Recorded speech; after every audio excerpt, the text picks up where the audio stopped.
¿Listos? Muy bien.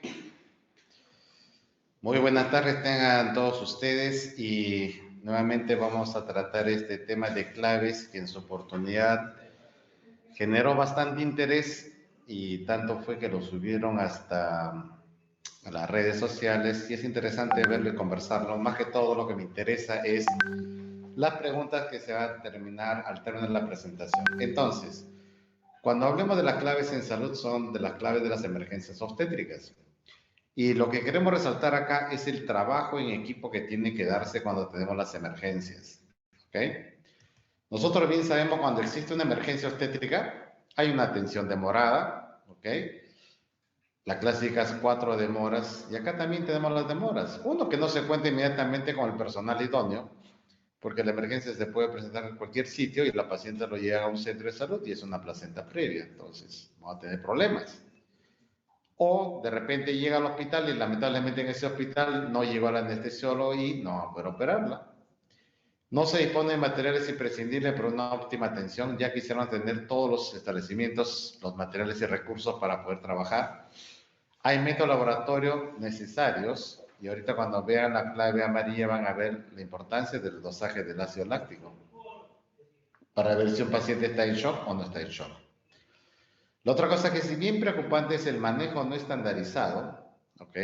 No tienen guías de práctica clínica, protocolos de manejo, hasta en los propios servicios de los hospitales de alta complejidad no tienen las guías. Entonces sí es problemática porque la gente está trabajando según referencia a lo que aparece en la guía nacional, que también es del año 2006, o de repente de las guías del instituto, pero acuérdense que las guías del instituto están ordenadas y trabajadas de acuerdo a nuestra realidad.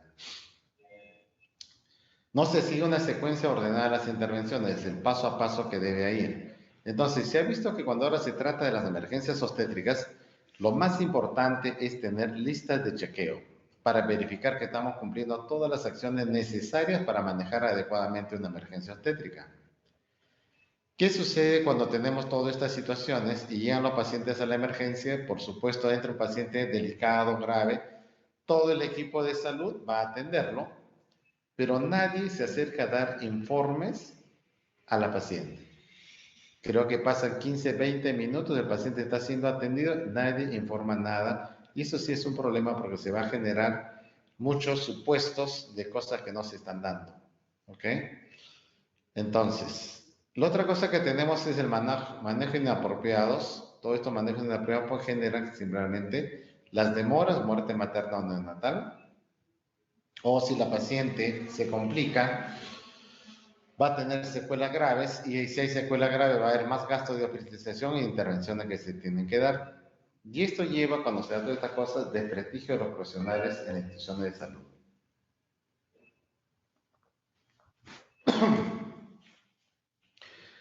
¿Qué otra cosa más se sabe en las emergencias obstétricas? Y esto ustedes lo viven constantemente en sus hospitales y en sus regiones. Para nosotros, cuando evaluamos esto, nos preocupa que muchos de los profesionales hacemos esto, subestimación del problema.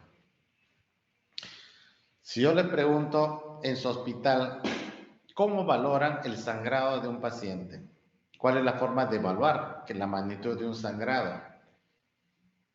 Y la gran mayoría solo hace estimaciones. Entonces, ¿qué tan precisos somos en las estimaciones?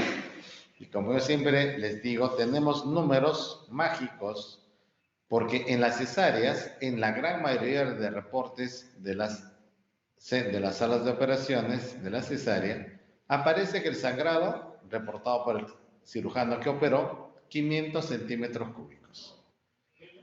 En un parto, en sala de partos, generalmente colocan sangrado en el parto, 150 si es un parto normal y 200 centímetros si el parto es con episiotomía. Entonces la pregunta, ¿cómo valoraron eso? Y simplemente ponen un número porque es un promedio y es una tradición. Entonces estamos subestimando el sangrado. Ya hay varios estudios que se ha visto que hay profesionales que la estimación de sangrado no es correcta. Por eso más bien debemos cuantificar adecuadamente el volumen de sangrado de un paciente. La otra situación tenemos es las infecciones y desde el término ¿qué cosa es fiebre? ¿Ok? Que es más de 37.5, Y muchas veces las pacientes hacen fiebre y muchos de los profesionales de salud van, la observan, le ponen su antipirético, endovenoso o intramuscular, y simplemente van a esperar la visita del día siguiente para que el médico la evalúe. Entonces ahí estamos subestimando un cuadro infeccioso severo. Y el otro punto de presión arterial, realmente saben tomar bien la presión arterial. Realmente cuando buscamos y tomamos presión arterial, estamos colocando bien el tensiómetro, estamos colocando bien las marcas que me indica que es en la cara interna del brazo, estamos buscando el cuarto ruido de Korokotov. Entonces, todas esas cosas es lo que nos preocupa y subestimamos mucho los problemas. Y esto que nos va a generar que no demos alerta. El otro problema es que hay falta de conocimiento de los protocolos, por lo tanto no era un manejo uniforme. Muchos de los profesionales que tenemos son de diversas escuelas, diversas universidades y han sido formados en eso. Lo ideal es que cada servicio elabore las guías, que todos los médicos se pongan de acuerdo y así todos van a manejar los casos de una forma uniforme. Otro problema que tenemos falta de comunicación en el equipo. Y acá hay una cosa interesante que me agradaría que en sus instituciones hagan revisión de eventos centinela. ¿Qué cosa es un evento centinela? Es un evento en el cual ha habido una situación crítica en el cual el hospital ha respondido y ha podido superar. Pero realmente lo superamos bien esa situación crítica, realmente trabajamos bien, hicimos lo correcto. ¿O por qué se produjo este evento centinela? Porque el sistema lo permitió. Entonces, esta revisión, más que todo, nos permite evaluar cómo estamos trabajando, si lo estamos haciendo bien o cómo podemos mejorar. Y para esto de eventos centinelas, las unidades de calidad no van a necesitar que haya denuncias para recién investigar los hechos. Nosotros mismos nos damos cuenta que ha habido hechos que se tienen que investigar, que tenemos que mejorar los procesos, y ahí los tenemos. Entonces, todos estos problemas, ¿qué cosa nos ha pasado?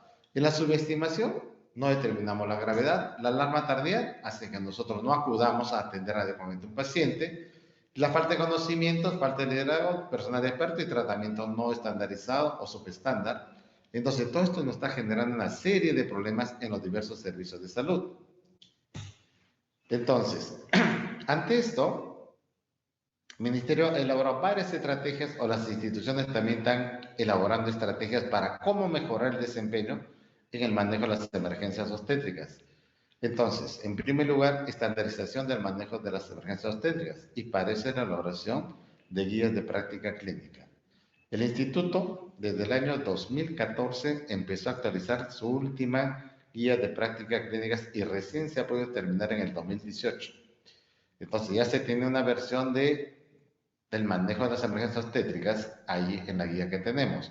Pero el comentario que les hago, muchos de esas guías y manejos están orientados según la capacidad resolutiva que nosotros manejamos. Entonces, las otras instituciones pueden tomarlo como una referencia, pero tendrían que adecuarlo a su nivel y capacidad resolutiva. El otro que sí vemos y con preocupación, creación y fortalecimiento de los servicios de emergencia obstétrica y neonatal en los hospitales. No sabemos por qué muchos hospitales están separando la emergencia obstétrica de la emergencia general. Ah, porque nuestra emergencia es solo de partos, que nuestra emergencia tenemos que estar independientes para un mejor acceso, etcétera, etcétera. Pero eso es un gran peligro. ¿Qué sucede si nos llega una paciente complicada de hemorragia obstétrica y nos llega a la emergencia obstétrica? ¿Tendrá la unidad de trauma shock a la mano? No, está en otro sitio. Entonces, no debemos separar las emergencias. Las emergencias, por eso es la UPS emergencia, donde deben estar todas las especialidades y donde un elemento importante es la unidad de trauma shock. Me llega un paciente, detectamos que es obstétrica, va al área obstétrica. Determinamos que está súper complicada, inmediatamente esa paciente va a trauma shock y reanimemos y la saquemos de esa situación. ¿Qué va a pasar si esa unidad queda lejos? Perdemos tiempos o minutos muy importantes para salvar vidas. Todo eso, por ejemplo, acá en el instituto, recién tenemos 2 años en la unidad de traumación en la propia emergencia, lo cual es un avance interesante y muchas veces hemos usado esas unidades de traumación. Entonces, viendo toda la problemática que se tiene, la institución empezó a capacitar lo que es el trabajo en las claves. Y el concepto y lo más difícil que nos está costando en este trabajo es organizarnos y trabajar en equipo. Cómo nosotros los profesionales de la salud, médicos, enfermeras, obstetras, técnicos, etcétera, podemos trabajar como un equipo, como una unidad. Dentro de los propios médicos tenemos especialidades. ¿Cómo complementamos esas especialidades en beneficio del paciente? ¿Cómo complementamos nuestras habilidades con los diferentes profesionales de la salud para atender a un paciente? Entonces, eso nos ha llevado a hacer capacitación de lo que es el trabajo en equipo, cómo responder ante las alertas, ante las claves, desde el año 17-18, y ya tenemos a la actualidad 42 ginecobstetras capacitados, anestesiólogos 2, intensivistas 2, profesionales de obstetricia 71, enfermeras 32, 4 técnicos de enfermería, para ver cómo se van integrando como equipo para responder a las emergencias y aplicar las claves. Y en las claves se hace una cosa muy interesante porque nos ha permitido elaborar estas claves con el apoyo de OPS y del instituto, cómo poder hacer que ese trabajo efectivo sea realmente eficiente. Pero recordemos que las claves vienen ya desde el año 2000, la clásica clave roja para las hemorragias, la clave azul para la hipertensión, trastornos hipertensivos, y para los procesos infecciosos la clave amarilla. ¿Okay? Pero este sistema de claves o acciones era porque ya desde el año 1930 se había visto que cuando los hospitales generales sucedían los paros cardiorrespiratorios, simplemente donde se producía el paro trataba de reanimar, pero no tenían la expertise, no tenían las habilidades para hacerlo correctamente. Entonces, fíjate, desde 1930 se formaron equipos de reanimación cardiopulmonar. Y recién en el año 91, después de 60 años, recién han podido estabilizar o ponerse de acuerdo a los criterios, los sistemas de los SPA, etc. ¿Okay? En muchos hospitales generales, cuando perifonean código azul, no es preeclampsia, simplemente que en algún sitio hay un paro cardiorrespiratorio. Esto se ha trabajado en los países desarrollados y se ha visto que esa manera de eficacia de entrar y manejarlo ha resucitado o ha permitido rescatar a muchos pacientes delicados. ¿Qué pasó nosotros en la institución? Acuérdense que las claves en el Perú se desarrollaron en la región San Martín y, como decimos, el doctor Raúl Arroyo tuvo una buena iniciativa de desarrollar la clave roja, amarilla, azul, en el cual nos colocaba qué es lo que debe hacer cada profesional, qué es lo que hace el médico, qué es lo que hace el profesional de enfermería, el profesional de obstetricia, el técnico de enfermería, etcétera y etcétera. ¿Ok? Y lo bueno que también se estableció cuáles eran los medicamentos que deberíamos tener. Año 2000. Recién en el MINSA hemos visto ya documentos aprobados en el 2010. Fíjense ahora ustedes, código rojo es otro enfoque también. Pienso yo que ellos sabían cómo estaban trabajando las claves, pero en el código no solamente me dice cuáles son las funciones, sino cómo se trabaja en equipo, cuáles son los sitios donde debemos estar y un trabajo con lista de chequeos que nos parece muy importante. Entonces, los códigos o claves son sistemas de respuesta rápida, están integrados por equipos profesionales de salud para detectar e intervenir precozmente en la evolución de los pacientes que presentan emergencias. ¿Ok? Son equipos de intervención rápida, equipos. Veamos que el desarrollo del doctor Raúl Arroyo que nos hizo fue de la clave roja, la clave azul y la clave amarilla y nos establecía los roles y funciones que debemos tener. Un gran avance para un trabajo organizado y que se va implementando poco a poco. Pero lo que nos preocupa es que cada vez que íbamos a supervisar cómo están trabajando los programas maternos, cómo están trabajando las claves y diciéndonos, ¿y dónde está la clave? Y cuando yo esperaba, ¿qué es lo que hace el equipo? ¿Cómo no está organizado? ¿Cómo se convocan frente a una emergencia? Siempre lo que hacían, iban y me traían las cajas, las 3 cajas de las claves, y acá están las claves. La clave no son los insumos, es el trabajo en equipo que debe darse. Y eso es lo que debemos ver cómo se realiza. ¿Ok?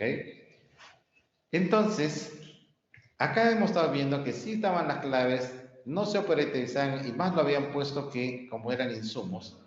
Entonces, con OPS en el año 2016 se empezó a trabajar cómo podemos hacer un trabajo o un manual de atención de las emergencias obstétricas mediante las claves.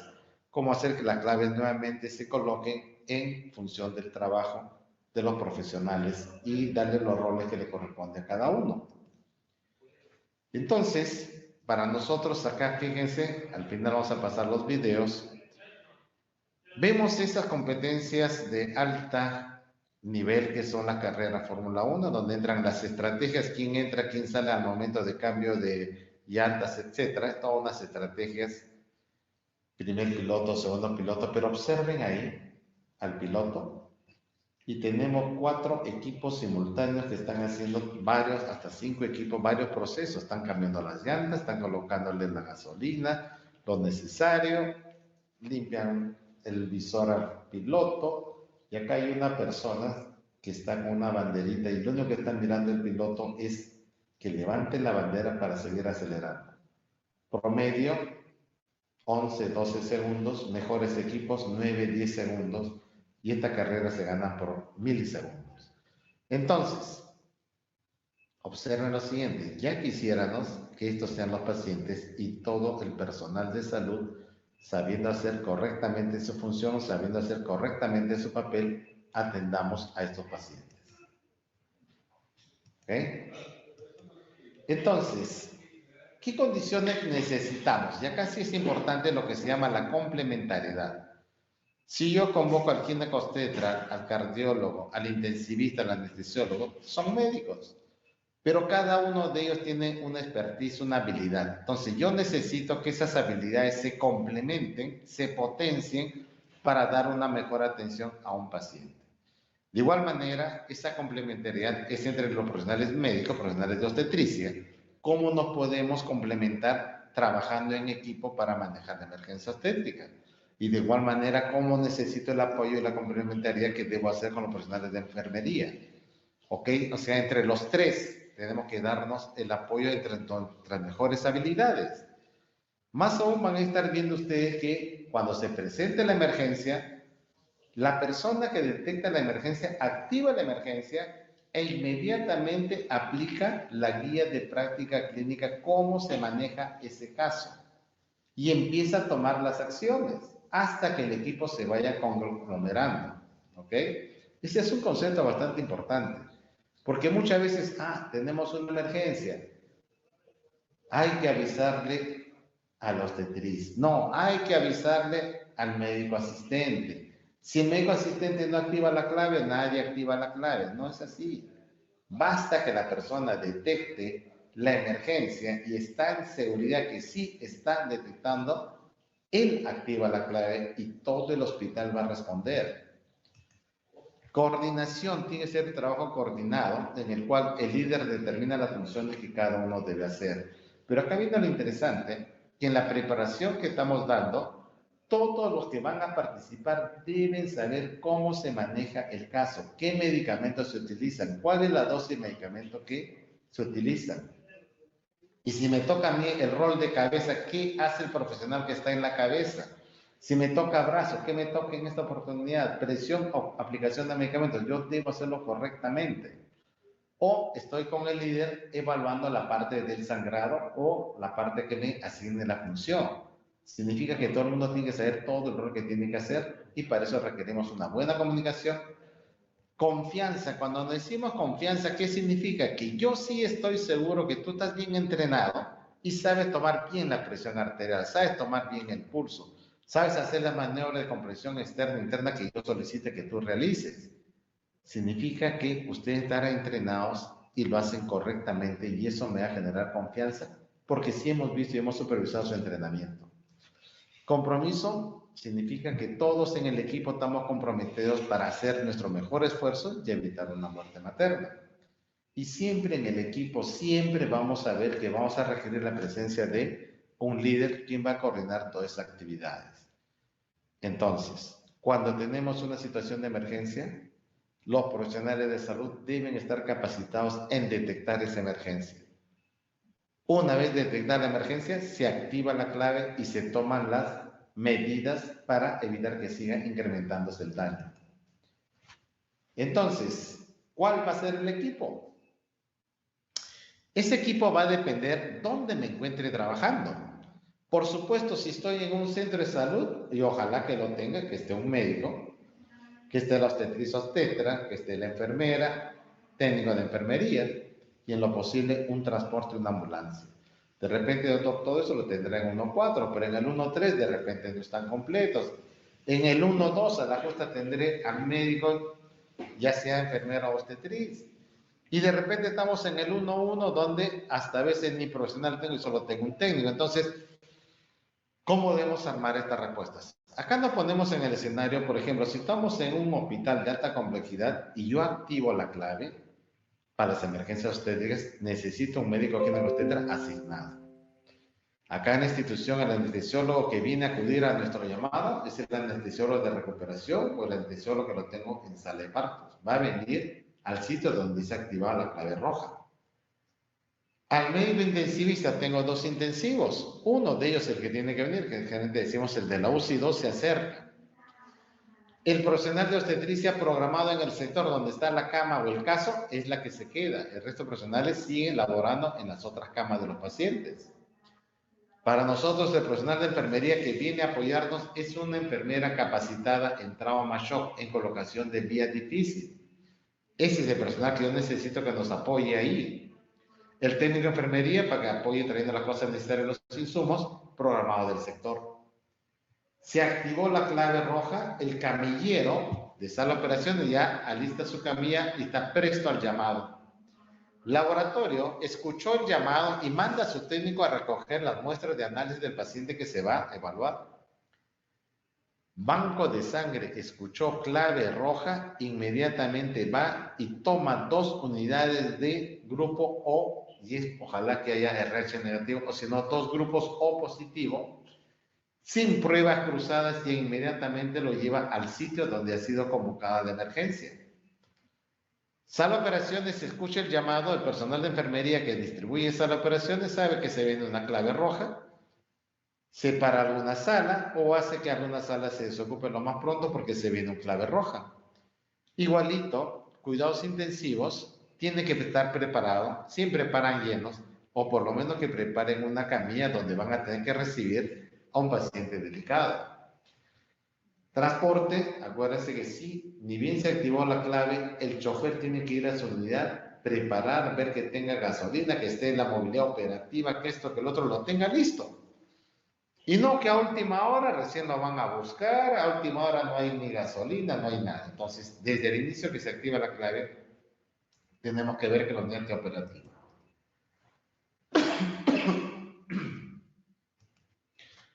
Estos son los equipos.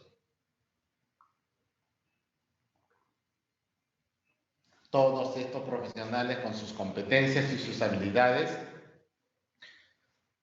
para poder brindar la atención a esta paciente. Intensivista, ginecólogo, anestesiólogo, enfermero, obstetriz, cada cual se va a colocar y para poder atender correctamente, y el personal de apoyo listo para apoyarnos en lo necesario. Estos equipos dependen de donde estemos. Si estamos en un centro de salud, médico, enfermero, obstetriz. Si estamos en un hospital, por lo menos el ginecólogo con el anestesiólogo, etc. La cosa que queremos es que tengamos todos y cada cual cumpla su rol que debe. Veamos que trabajamos en cada una de las claves, ¿ok? Acuérdense que la clave roja, situaciones de hemorragia, por lo tanto, lo que siempre le decimos, ¿qué es lo más importante cuando yo activo la clave roja? Número 1, establecer cuáles son los parámetros clínicos que me van a establecer que el paciente está en estadio de shock. Segundo, ¿cómo voy a manejar la reposición de volúmenes? Y entonces la clásica pregunta que hacemos en los cursos de capacitación es, ¿cuántos litros de sangre tienes tú? Y siempre nos encontramos la clásica respuesta. 4 litros, de 5 a 6 litros, de 4 a 5 litros, pero yo necesito saber cuánto tú tienes de sangre. Si tú no sabes cuántos litros de sangre tienes, menos vas a saber lo que tiene el paciente. Por lo tanto, menos vas a saber cómo manejar y reponer los líquidos en forma adecuada. ¿Ok?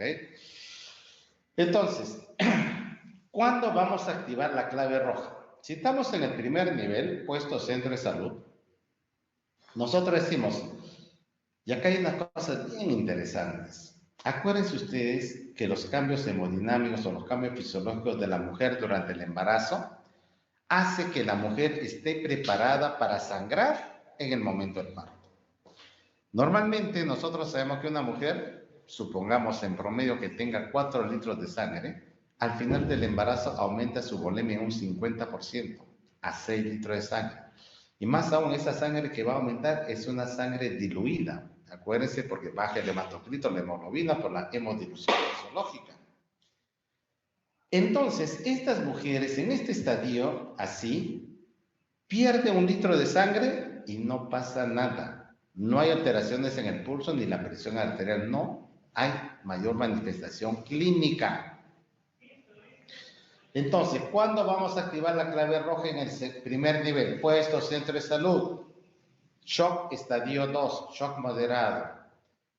Cuando la paciente pierde más de 1 litro de sangre. ¿Y cómo sé que ha perdido 1 litro de sangre? Por funciones vitales, pulso más de 90 y presión arterial menos de 90.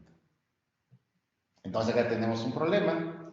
¿A qué llamamos taquicardia?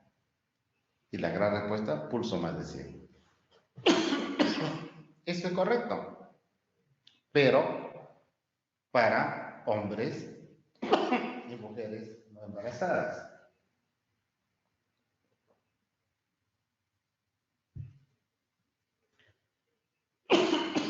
Entonces, en el estadio 3, cuando activamos, cuando el pulso sea más de 100 y la presión sistólica menos de 80. Acá en el estadio 2 le llamamos el 90-90, pulso más de 90, presión arterial menos, sistólica menos de 90. Acá pulso más de 100, presión menos de 80. Pero ojo, lo interesante de las claves es que desde el momento que activo la clave, empiezan a correr los minutos. Tal es así que yo espero, manejándolo en forma correcta, en 20 minutos debe estabilizar a mi paciente.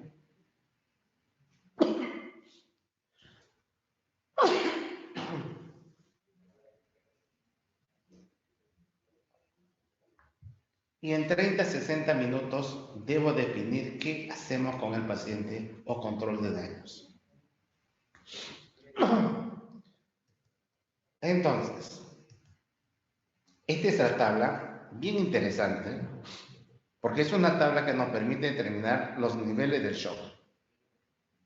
Y es una tabla elaborada justo para mujeres embarazadas donde había todos esos cambios hemodinámicos que produce el embarazo. Y nos permite los diversos factores sensorios, como está el sensorio, lúcido, orientada, agitada, soporosa, cómo está la piel, pálida, fría, llenado capilar 1, 2, 3 segundos, cómo está el pulso, ¿ok? Miren, de 90 a 100, estadio 2, de 100 a 120, estadio 3, mayor de 120, estadio 4. Presión sistólica menos de 90, 80 a 90, estadio 2. De 70 a 79, estadio 3. Menos de 70, estadio 4. Pero ¿sabes lo más importante? Que con esta tabla nosotros inmediatamente, ni bien detecto al caso, ¿saben lo que sacamos? Vamos a sacarle lo que llamamos el índice de shock, que es un pronóstico, que es la relación entre el pulso materno y la presión sistólica. Si esta relación de pulso materno sobre presión sistólica es mayor de 0.9, significa que mi paciente está en hipoperfusión, por lo tanto mi paciente está en shock.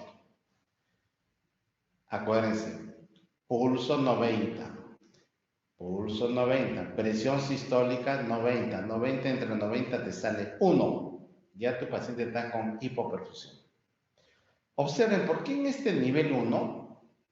Presión normal, paciente lúcida, todo, pero ¿cuánto perdió? Lo único patológico en estadio 1 es el volumen sanguíneo de 500 a 1000 centímetros cúbicos. Esta es una tabla interesante que ha sido aprobada por OMS para el manejo del shock.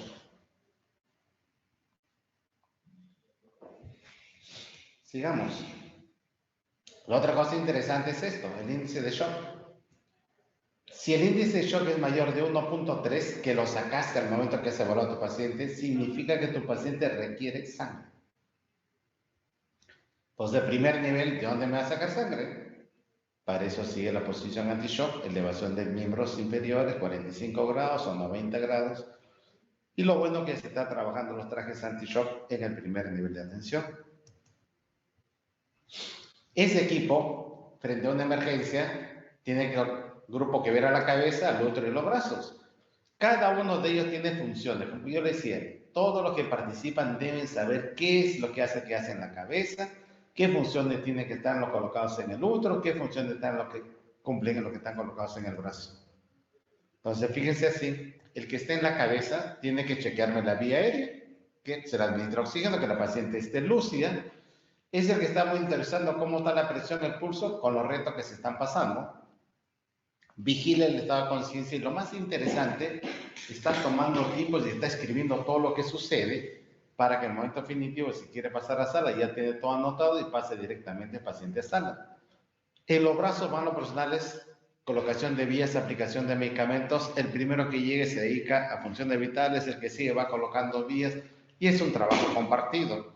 Pero eso sí, el que aplica medicamentos tiene que saber y aplicar bien su farmacología. Tiene que saber la dosis, vía y cómo se administra cada uno de los medicamentos.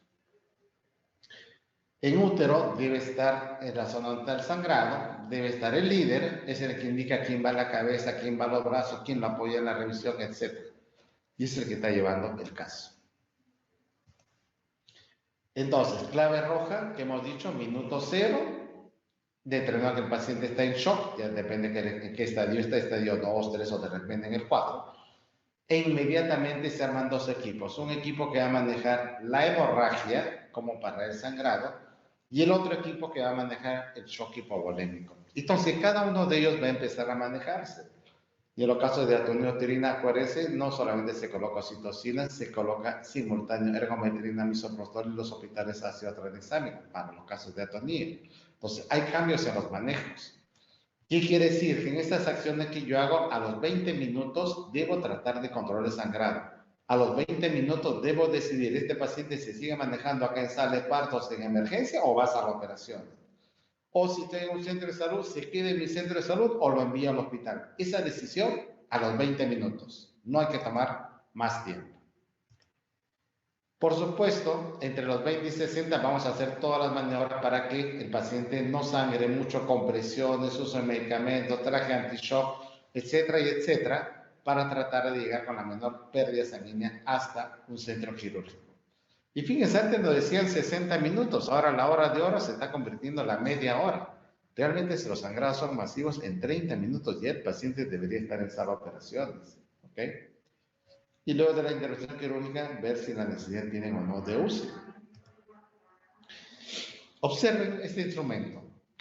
Este es un instrumento para la detección rápida del shock hemorrágico, que lo tenemos por acá, o del shock séptico. Este es un trabajo que se está realizando en el Instituto con Pathfinder en la región de la Libertad, lo llamamos el VeloShock, desarrollado por el doctor Juan Gutiérrez, con muy buena iniciativa. Nos decía cuando viendo esto, este es un velocímetro, como un auto, en el cual el punto referencial es el pulso, que nos va a determinar en qué estadio de shock está. Y por supuesto le hemos puesto los diversos elementos, cómo está la presión, cómo está el pulso, cómo está la presión sistólica, cómo está la frecuencia respiratoria, el estado de lucidez del paciente, cuánto sangrado ha perdido y cuál es el manejo mínimo que debemos estar haciendo con el paciente. Entonces, lo tenemos todo eso. Y ustedes ven esta parte inferior, donde tenemos todo lo relacionado con los procesos de la sepsis. ¿Cuáles son los criterios de CIR? ¿Cuáles son los criterios de Kuisofa? ¿Cuáles son los criterios clínicos para decir que el paciente está en shock séptico? Acá tenemos la posición anti-shock, el traje anti-shock, qué cosa es la liguria, cómo calculamos la volemia de un paciente y las acciones que hacemos. Esta es una tabla dinámica no solamente para mirarlo así, sino que viene con una aguja que nos permite lo siguiente. ¿Qué sucede si mi paciente yo voy y le encuentro pulso 96? Simplemente voy y marco la flecha y ahí está el 96. Entonces exactamente yo sé que mi paciente, sin pensar mucho, ya sé que está en estadio 2. Y simplemente corroboro cómo está la presión y los otros valores que tengo que ver. ¿Ok? ¿Qué sucede si mi paciente tiene una frecuencia cardíaca de 110? Y es por pérdida o sangrado, inmediatamente coloco ahí la flecha y ya sé que mi paciente está en el estadio 3. Pero mira lo interesante en este estadio 3. Ni bien te dice que estás en estadio 3, saca el índice de shock. Si está más de 1.3, necesitas sangre. ¿Qué más te dice? Si tú ya estás en estadio 3, necesitas de frente indicar 2 paquetes de glóbulos rojos. ¿Qué sucede si indico en el estadio 4? ¿Qué te dice? Oye, si estás en el estadio 4, no solo necesitas 2 unidades de glóbulos rojos, sino necesitas transfusión masiva. No solamente glóbulos rojos, necesitas plasma fresco congelado o crioprecipitado, dependiendo de la situación. Necesitas plaquetas y los glóbulos rojos. O sea, con esta lámina rápidamente evaluamos. Muchas veces nuestros pacientes, cuando están en recuperación, a veces lo pasan a piso con pulsos de 100. Yo creo que antes de pasarlo a piso debe ser reevaluado ese paciente por el ginecólogo que está de guardia para ver si pasa o no a piso. ¿Ok? ¿Qué hemos hecho en la parte de la clave azul? De igual manera, todo este trabajo que se realizó para ver qué hacemos, cuándo activamos, qué medidas debemos tener, nosotros como instituto teníamos una propuesta, pero era mejor consultarlo. ¿Qué pasa en los hospitales 2.1, 2.2? ¿Qué pasa en los centros de salud? Y tuvimos la colaboración de la red de San Juan de Lurigancho, el hospital de San Juan de Lurigancho, para elaborar estas guías. Entonces, con ellos se consensuó, sí, pues en el primer nivel, para activar una clave azul, debe ser una paciente con preeclampsia severa o una paciente que convulsionó. Segundo, tercer nivel, los hospitales, que ahí leían la mayor cantidad de casos de las preeclampsias y las preeclampsias severas. Pero la característica dentro de ese hospital, para yo activar la clave, necesito que sea una preeclampsia con daño de órganos. Irritación neurológica, problemas de daño hepático, daño renal, hematológico, etc. Inmediatamente activo la clave para llamar a todo el equipo, que vengan todos, que este es un caso grave, definamos si lo pasamos inmediatamente a cirugía o no, o en los casos que los pacientes convulsionan. Igualito, en la clave azul, acuérdense, lo que hacemos es colocar, es hidratar al paciente, usar sulfato y usar el hipotensor. Significa que ni bien activé la clave azul, debo dar esas 3 cosas en forma simultánea y a los 20 minutos reevaluar. Si a los 20 minutos la presión arterial no ha bajado de la preeclampsia severa, sigue más de 160/110, eso se llama crisis hipertensiva y por lo tanto tenemos que utilizar nifedipina. Ahora, por supuesto, cuando llegó la paciente, ni bien llegó, como es un trastorno de hipertensión del embarazo, se le pidió todos sus exámenes para ver si hay daño hepático, renal, hematológico, etc. Prueba de metal fetal, a ver cómo está el producto y demás cosas, porque a los 60 minutos usted define. Esta paciente se va a centro obstétrico para que dé su parto vía vaginal. No, esta paciente se va a hacer la operación para su cesárea. O de repente sí puede estar preeclampsia severa, pero en este momento no evidencia más cosas y es un prematuro. Daremos tratamiento para el prematuro y luego terminaremos el embarazo. Entonces, igualito, minuto 0 activo, minuto 20 y minuto 60 estamos definiendo.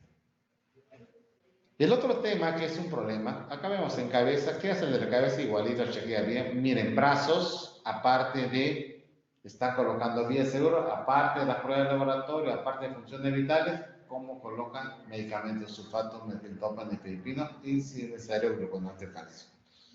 De igual manera en el abdomen, médico con su personal de obstetricia o residentes internos, vamos viendo latidos, cómo está la dinámica, si hay dinámica, si hay cambios cervicales, etcétera, para ver cuál es la mejor vía de terminación del embarazo. Pasemos al otro punto que es bastante delicado, ¿ok? En el cual la clave amarilla es una situación en la cual sí nos preocupa. Porque si yo le pregunto cuál es la primera causa de muerte materna, de las causas básicas, van a ser la primera, ya no es hemorragia, ahora es preeclampsia, casi con 40%, la segunda es la hemorragia con 34%, luego sigue aborto y sepsis, ¿ok? Pero en los hospitales, cuando fallecen las pacientes, no se están muriendo por desangrado por hemorragia, no se están muriendo por crisis hipertensiva, se están muriendo por infecciones asociadas a infecciones intrahospitalarias. ¿Ok? Entonces, acá es importante saber esto y saber cómo podemos nosotros detectar. Entonces, en este tema hay una gran discusión a nivel mundial y también acá en el instituto nosotros cuando pensamos que la cosa era sencilla, era bastante compleja, sigue siendo compleja, pero en la propuesta que trabajamos con OPS y coordinando con los primer nivel y los hospitales de segundo nivel, se quedó que sí es importante para determinar si hay una sepsis o no. Apliquemos los criterios de SIRS: temperatura mayor de 38, menor de 36, frecuencia respiratoria mayor de 20, frecuencia cardíaca mayor de 90 y alteraciones en el hemograma con glucosita más de 12. ¿Cuál es el problema? Que muchos de los valores que están considerándose para acá, para el SIRS, son valores normales en la gestante. Si usted me dice cuánto es la frecuencia cardíaca en la gestante, llega hasta 90 y es normal. La frecuencia respiratoria llega a 20 y es normal. Entonces son las cosas que nos ponen en el límite. Entonces, también les enseñamos a primer nivel que reconozca el QI-SOFA: frecuencia respiratoria más de 22, alteraciones mentales y presión sistólica menos de 100. Ok, ambos sistemas lo que me van a indicar sospecha de sepsis. Y si en primer nivel yo tengo un proceso infeccioso y tengo una sospecha de sepsis, ¿qué es lo que tengo que hacer en primer nivel? Inmediatamente activo la clave amarilla. Vendrán, colocaremos vías. Ya casi es importante que sepan qué antibiótico colocan, a qué dosis del antibiótico colocan. No todos los antibióticos es cada 24 horas. Hay algunos cada 12, cada 8, cada 6. Va a depender de muchas cuestiones que se ven en farmacología. ¿Ok? Pero ¿qué vamos a hacer en un segundo o tercer nivel? Acuérdense, cuando viene el paciente y va a llegar por emergencia, o sea que no tengo muchas cosas para evaluar, y igualito buscaré de mis criterios de CIR, buscaré de mis criterios de QI-SOFA, pediré todas las órdenes de laboratorio, haré todas las pruebas necesarias para manejar este caso. Entonces, en un segundo o tercer nivel, ¿cuándo activo la clave amarilla? Cuando mi paciente está en shock séptico. Entonces, acá hay algunos que dicen, sí, pues cuando viene el paciente tengo que determinar si esta paciente está en sepsis. No, esta es una sepsis severa. Si es sepsis severa, tengo que descartar shock séptico. Entonces, hay una cosa que nos manejamos más en el aspecto clínico, pero no tenemos mayor corroboración de lo que se quiere del estado del paciente. Entonces, igualito, activo la clave, ya están viendo. Ya todo el equipo sabe, ya saben dónde colocarse, ya están en los brazos, ya están en la cabeza, están al lado del paciente, en el abdomen, etcétera, determinando cuál es el foco. De igual manera, si yo activé clave amarilla, la estabilización en los primeros 60 minutos, tiempo necesario de haberle pasado 2 litros de cloruro de sodio para determinar si está o no está en shock séptico. Tiempo necesario para haberle hecho todos los análisis de laboratorio que yo requiera, que me va a permitir evaluar el SOFA: función renal, función hepática, función hematológica, gases arteriales, etcétera. Me va a determinar si el paciente hay daño o no de órganos. Y acá está todo el equipo. Y lo más interesante, sí, pues esta paciente está delicada de un proceso infeccioso o severo, etcétera, hay que desfocalizarla. Y por eso se da plazo. Máximo en 180 minutos tienen que desfocalizar a este paciente. ¿Ok? Entonces, estamos viendo que lo que se quiere es, para prevención de la muerte materna, se basa en preparar un equipo que tenga una gama completa de terapias y alternativas de terapias. Pero miren acá lo que dice, un equipo preparado. Y para preparar lo que tengo que hacer, simulaciones. Quienes trabajan juntos deben entrenar juntos. Entonces, nos pide que todos trabajemos. El primero que va a detectar y activar la alarma es el primero que detecta el signo de alerta. ¿Ok? Para terminar, siempre nos han dicho que trabajo en equipo, el talento sana pacientes, pero el trabajo en equipo y la capacitación aumenta la supervivencia materna. ¿Ok? Muy bien, entonces esto era lo que tenía que compartir. Entonces ahora sí, vamos a empezar la ronda de preguntas que tengan. Tengan sus preguntas para estar viendo cómo podemos trabajar.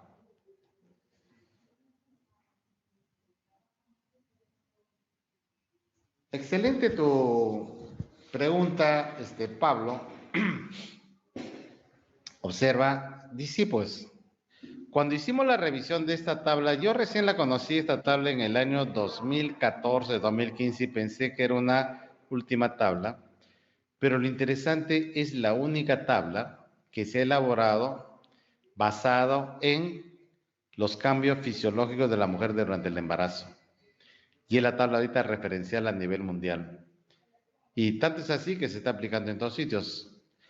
La otra tabla que se tiene es de la ATLS, en el cual son otros los valores, pero eso está considerado solo para varones y para mujeres no embarazadas. Por lo tanto, esta tabla yo creo que sí es una tabla bastante real y acá en la institución lo aplicamos y nos está yendo más o menos a los 2, 3 últimos años bastante bien, que nos está permitiendo determinar el estado hemodinámico del paciente. Ojo, acuérdense que esta es una charla de manejo de claves, porque en otra oportunidad vamos a tratar cómo activamos clave azul y qué hacemos. Ok, entonces cuando nosotros decimos, para darte una idea, el decir preeclampsia severa para nosotros es inmediatamente actuar, inmediatamente hidratar al paciente, y eso significa pasar líquidos al paciente. Acuérdate, tú le estás pasando 400 a chorro con tu sulfato de magnesio, a eso le agregamos 600 más y se lo pasamos todo en 20 minutos. Eso se llama hidratar, uso del sulfato de magnesio y el hipotensor. Siempre hay controversias, usar metildopa, usar nifedipino, y nosotros decimos, acá en la institución, preferimos siempre empezar por metildopa. Acuérdense que en ese momento de crisis, lo que baja la presión arterial no es el uso del hipotensor. El hipotensor tiene que absorberse, tiene que pasar un tiempo para que alcance su inicio de dosis terapéutica y luego alcanzar su ACME. Y eso no es 5 o 10 minutos, son 20, 30 minutos, una hora. Y hay otro producto que se demora más, 2, 3 horas. Pero ¿por qué nosotros nos usamos mayormente metildopa? Porque yo sé que de inicio no actúa rápido, pero una vez que logre su ACME, su efecto va a ser sostenido y eso es ventajoso. Nifedipino se absorbe rápido, llega rápido, pero también se elimina rápido. Entonces, según la experiencia, cada cual como debe estar manejando. Ok. Esta tabla tiene artículos de revisión asociados, sí. Ahí está, después está la referencia en la tabla, está la referencia de dónde sale la tabla, ok. Revísenla. Sí, entonces, también conocemos la capacitación de cómo se coloca el oxígeno. Sí, nosotros sabemos que si la paciente va a depender, si tú me dices, ¿cómo coloco el oxígeno? Entonces yo siempre digo, el oxígeno tiene que colocarse 10 litros a más por minuto, un ratito, pero eso va a depender qué es lo que yo tengo. Si tengo una cánula binasal, solamente GC de 2 a 4 litros. Si tengo máscara de Venturi, llego a 5, pero si tengo máscara con reservorio, sí voy de 10 a más. Entonces, lo ideal es que todo el mundo tenga máscara con reservorio cuando tenemos pacientes chocados, ¿no? A ver, buenos días. Si el índice de shock es 1.1, 1.2, ya. Esta observación, si es menor de 1.3, ¿qué significa? Que el manejo va a ser con la reposición de cristaloides. Acá viene otro concepto interesante que hemos ido analizando y viendo con todos los entrenamientos que hacemos a nivel regional. Cuando nosotros estamos en el primer nivel, sí tenemos que reponer líquidos y tenemos que hacerlo bajo el esquema de hipotensión permisiva. O sea, reponer líquidos y tratar de alcanzar que la presión sistólica sea mayor de 70. ¿Ok? Y así manejarnos hasta llegar a un hospital. Pero los hospitales no están para estar metiendo líquidos. No están los hospitales estar haciendo retos de 300, 500 con cloruro, y felizmente ya no se utiliza poligelina, porque nos complican más los casos de hemorragia.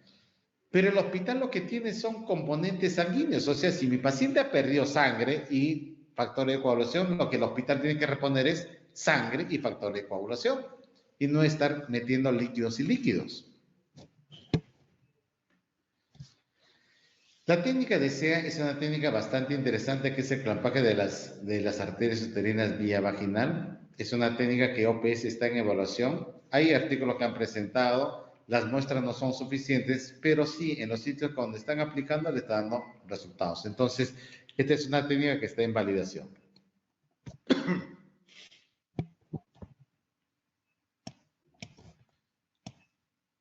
Había más preguntas. A ver, por acá teníamos, empecemos. No llegaba el audio. Buen día, ya está todo ok.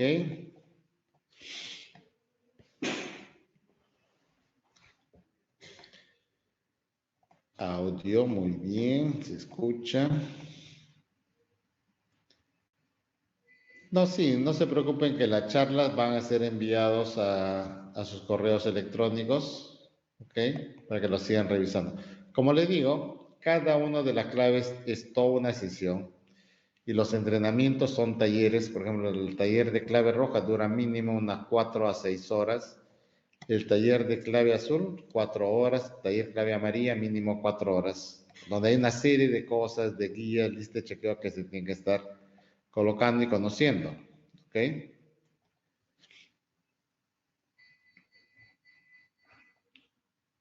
Están mis amigos de la libertad. Con ellos hemos trabajado y seguimos trabajando toda una experiencia muy interesante de disminución de muerte materna. Qué interesante es cuando la región también es proactiva en las iniciativas que se le puede sugerir y realmente los datos que están logrando en la libertad son bastante buenos para la disminución de muerte materna. Ahora tenemos acá un grupo de pasantes que están viniendo de Huancavelica. Yo creo que el esfuerzo que está haciendo la región debe estar recompensada por tener profesionales cada vez más capacitados. Entonces, ok, los PPT se van a enviar. Ya conversamos de esto. ¿Cuál es la vía más adecuada? Pero acá depende de qué vía más adecuada, de qué en la hemorragia postparto. A ver, yo supongo dos cosas. A ver, eh, cuando nosotros hablamos de vía segura, en primer lugar estamos hablando de que la vía tiene que ser dos. Hasta ahí estamos todos de acuerdo. Lo siguiente es que esas dos vías tienen que estar colocadas solo en un solo brazo. Porque si esa paciente está tan delicada, esa paciente va a entrar a trauma shock y necesita un brazo para colocar todos los monitores. Y si nosotros estamos en sala de operaciones, también necesito un brazo para el monitoreo de la anestesiólogo. Por lo tanto, siempre las dos vías se coloca en vena cefálica y en vena basílica en un solo brazo. Y las vías tienen que ser catéter 16-18. Eso lo vemos más cuando hacemos el tema de la clave roja y ahí detallamos más cosas en su manejo.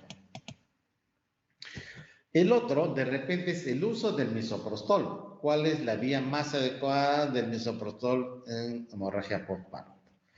Acuérdense que el misoprostol, en hemorragia postparto, hay gente que le gusta mucho usar misoprostol, le da con buenos resultados, pero es un medicamento que hay que tener cuidados. Entonces, la primera pregunta que les haría, ¿a quién no le coloco misoprostol? Por supuesto, si le decía ergotamina, todo el mundo dice que tiene presión alta, fácil. Ahora dime pues, ¿quién es el que no debe usar misoprostol? Y se ha visto que no se debe utilizar en pacientes con antecedentes de asma, porque le produce un vasoespasmo y le puede cerrar toda la vía respiratoria a la dosis que estamos dando. Y el otro es pacientes que tengan enfermedades cardíacas, hay que usar mucho cuidado el misoprostol. ¿Ok? Y nosotros cuando usamos acá tenemos la vía sublingual para la hemorragia postparto o la vía rectal. Pero en la vía rectal cuando se va a colocar es una vía en la cual el misoprostol, las 4 tabletas se han triturado, se han hecho polvo, se han puesto dentro de una jeringa. La jeringa la lubricamos en una jeringa de 5 o 10 centímetros y lo colocamos dentro del recto. Y si ya tengo misoprostol disuelto en el recto absorbe líquidos, absorbe misoprostol y tiene un efecto bastante rápido. Entonces, y la ventaja es que la vía rectal tiene menos efectos secundarios. ¿Ok? Muy bien. Red Patás. Saludos a Patás al fondo. Sí, sí, sí. Los amigos de Suyana también están. Muy bien. ¿Alguna otra pregunta? Entonces, para nosotros el reto es cómo integrar los equipos, cómo nosotros, médicos, profesionales de enfermería, profesionales de obstetricia, podemos trabajar en forma conjunta para salvar vidas. ¿Ok? Trabajo en equipo es aportar nuestro mejor saber, nuestras mejores habilidades para que en conjunto salvemos esta vida. ¿Ok? Nadie es imprescindible, todos somos necesarios para el trabajo en equipo. ¿Ok? A veces nos cuesta un poco aprender el trabajo en equipo. Y estamos viendo, acá en la institución a un inicio decían había cierta resistencia para que estén todos los profesionales. Yo he dicho, no, vamos a tener que aprender. Y yo creo que la respuesta que estamos teniendo con las claves que acá ya se escuchan en el hospital, todo el mundo sabe cuando hay clave roja, clave azul, amarilla, porque escuchan un perifoneo. Y los equipos ya están yendo y están siendo prestos y ya se están conociendo, por lo tanto, la respuesta debe ser mucho mejor. La frecuencia puerperal es tan igual, acuérdate que la frecuencia puede ser durante el embarazo, en el momento del parto y hasta en el postparto. Y el manejo es semejante con los mismos esquemas para todos. ¿Sí?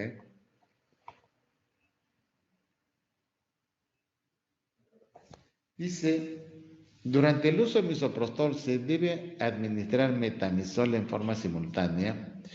Entonces la pregunta que yo les haría a mis amigos de Pampas, ¿el metamizol para qué lo estoy utilizando?